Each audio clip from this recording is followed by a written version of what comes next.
Et donc ouais, non, je vous dis, la famille, en fait, tu sais, de toute façon, regardez, c'est pas compliqué. Hein. Les gens, à partir du moment où je gueule parce que j'ai plus l'habitude du soleil. Moi, vous savez, la famille, je suis un vampire, donc finalement, les gens, en fait, de toutes les manières, seront toujours contents quand il y a quelque chose de gravissime qui vous arrive. Non, mais c'est vrai, ils seront soulagés, tu vois. Toi, dans ta vie, tu fais faillite, il y en a qui seront hyper contents parce qu'en fait, maintenant, t'es à leur niveau. Enfin, ils pensent que t'es à leur niveau parce que t'as plus d'oseille. Non, mais c'est très con. Demain, tu tombes malade, les gens, ils seront très contents. Ils disent, ah putain, il va bientôt crever, bon débarras. Les gens pensent comme ça, la famille. Ah, mais c'est vrai, c'est vrai. Ça, la famille, faut être un sale chien. Voilà, faut être une espèce de chien terrible. Faut être un animal. Et moi, je suis un animal. Ça veut dire, je vais pas faire chier les gens, mais si on vient me casser les couilles, je vais faire tout ce que je peux avec plaisir pour te réduire à néant, frère.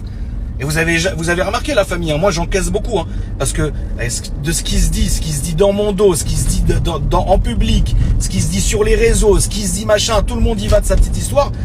J'encaisse, je dis rien parce que finalement je sais très bien que comme ça, je peux ruiner la vie de quelqu'un, mais d'une façon, la famille, mais un truc de fou.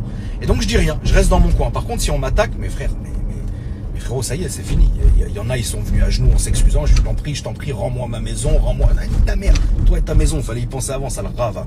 Non, mais c'est vrai, la famille, parce que les gens veulent votre mal. Et le jour où le coup près il tombe, que je savais pas, je m'excuse. Je croyais qu'on était que sur les réseaux. Eh ben non, enculé, on n'est pas que sur les réseaux, non. Vous savez, franchement, la famille, je vais vous dire un truc. Le problème, il est que les réseaux nous ont enlevé nos couilles. Parce que je suis clairvoyant. Je vais vous donner un exemple qui est très simple. J'ai pas envie de fumer. Très envie de fumer. Mais je peux pas refumer parce que comme... Tiens, ça c'est cadeau de la maison. Comme on vient de passer un coup d'aspirateur dans la voiture, elle est propre. Autant que je la ramène à la maison propre. Tu vois ce que je veux dire? Ça va, il me reste 7 minutes. Je vais peut-être pouvoir me retenir. Imagine le ouf, il s'arrête en warning, il fait une clope dehors. Ça m'est déjà arrivé une fois ça. Ou une fois ou deux d'ailleurs. Mais non, mais en fait, les réseaux sociaux, ça nous a enlevé nos couilles. Parce que avant, l'histoire, elle était simple, tu vois. Imaginons, il y avait des gens qui parlaient sur toi ou des gens qui disaient des dingueries sur toi, sur ta famille, sur trucs. Tu te levais, t'allais les massacrer. On est d'accord jusqu'à là, voilà. Les réseaux sociaux, aujourd'hui, en fait, on est devenus des putes. Parce qu'on s'insulte à distance. Tu sais, les vieux clashs d'internet, là. Les stories, les Snapchat clash. C'est ridicule, tu vois. Et moi, je me retiens beaucoup parce que franchement, vous vous rendez pas compte, j'aimerais tellement envoyer l'enfer, frère. Mais ma communauté ne sert pas à ça. Vous servez pas à ça. Ça veut dire demain, il y a quelqu'un qui me fait un truc de fou.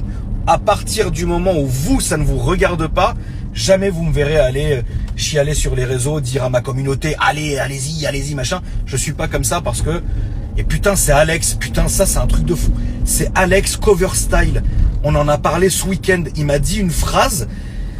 Ah, ça m'a fait hésiter. Ça m'a fait hésiter. Tu vois, quand il m'a dit cette phrase, je me suis dit, on était en train de parler, tu vois. Et à un moment donné, tu sais, moi, je lui dis la phrase, je lui dis, tu sais, frérot, ces gens-là, ils ont des enfants, ils ont une famille. Je peux pas tout leur enlever, tu vois, comme ça. Et là, il me regarde froidement, il me dit, mais tu sais, Akram, ces gens-là s'en foutent de tes enfants et de ta famille. Et là, je me suis dit, je crois que je vais aller prendre une épée, je vais aller couper des têtes.